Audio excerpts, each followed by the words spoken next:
সরকারের অনেক অনেক ভূমিকা অনেক ক্ষেত্রে আমরা মনে করি নিরপেক্ষ নিশ্চিত হয় নাই, বরং কোনো কোনো বিশেষ করে একটা দল জামাত ইসলামকে তারা ব্যাপকভাবে প্রাধান্য দিচ্ছে।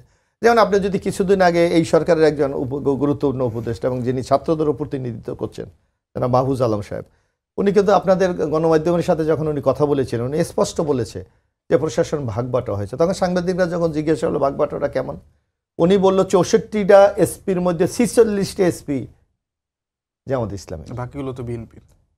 কয়টা যদি আমি আপনার তর্কের খাতিরও আমি যদি ধরে নেই, তর্কের খাতিরও যদি ধরে নেই বাকিটা বিএনপির, তাহলে কয়টা হয়? 46টা বাদ দিলে আপনার 64 18টা।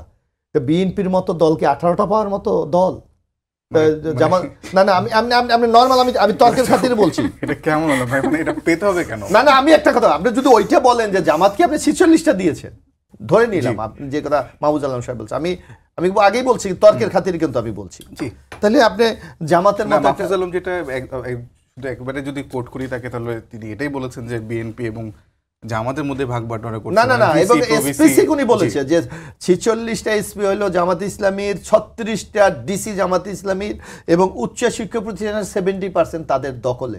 সেম কথাটা বলে, একটা ল্যাঙ্গুয়েজটা এইটা।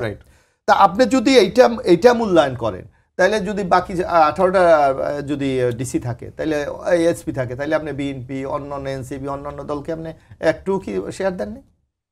অর্থাৎ একটা দলকে পরিকল্পিতভাবে তাদের বিভিন্ন জায়গায় পদায়ন দেওয়া হয়েছে। এই যেমন একটা নাম আমি বলি প্রকাশ্যে, ক্যাবিনেট সচিব আব্দুর রশিদ সাহেব, 82 ব্যাচ, উনি রিটায়ার্ড করেছে এখন থেকে 12 বছর আগে, এবং একটা বিশেষ দলের পক্ষে এতদিন সেটি মাঠে কাজ করেছেন।